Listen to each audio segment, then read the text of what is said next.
is on the one hand, we've got empathy and compassion, but on the other hand, how do we still get those sales targets? Vivek, may I pass that one to you, please? Yeah, so it's a very interesting question. Especially for people who are in sales, yes. The challenge will be how do I meet our numbers, because at the end of the day, that matters. Uh, in a business like life insurance, face-to-face sale was the most important part of closing, and that has been impacted to a great extent. However, and that's a reality, we can't run away from that. But if we now look at the opportunity which is there, opportunity is fairly simple in terms of number of calls which a person can do.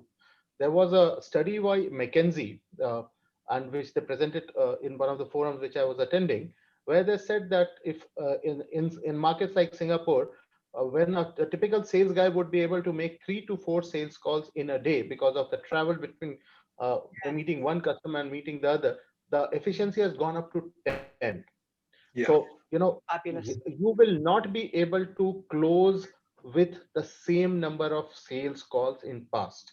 Okay, because face to face, if you are not able to meet in a product which requires a bit of a persuasion, and it's a like life insurance, your hit rates are going to be impacted. The solution towards that is going to be by meeting more and more clients. And since there are a lot of people who have idle time right now, there are a lot of people who are in a contemplative mood right now, and they are looking at protecting themselves and their loved ones. The number of customers are going to be more. So the only way you can cover up for that sales target, and it's a right question, because all of us do have that, is by increasing the number of calls. Replace your field calls with video calls. If you were doing 3 to 4 field calls in a day, replace it with 8 to 10 video calls in a day. And that's the only way you will be able to hit it. Yeah, thank you, Vivek. I think that's fantastic. Yeah. One of the questions down here is about skills development, and if you're getting to grips with technology, the big thing that Harpreet talked about was he'd shied away from it, he'd never used it. Using it regularly with your team, with your people, will get them familiar with it and will get them using it with their clients. And one of the great ways to actually give skills development is we're on a Zoom meeting right now, and we've got people from right across the world here.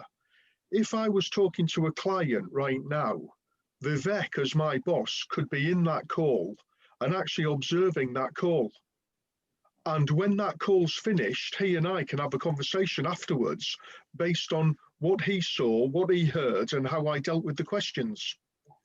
So it actually means that your field coaching can actually be more as well, with better quality managerial inputs into the development of skills. Absolutely. Thank you, Diane. Thanks, Nick.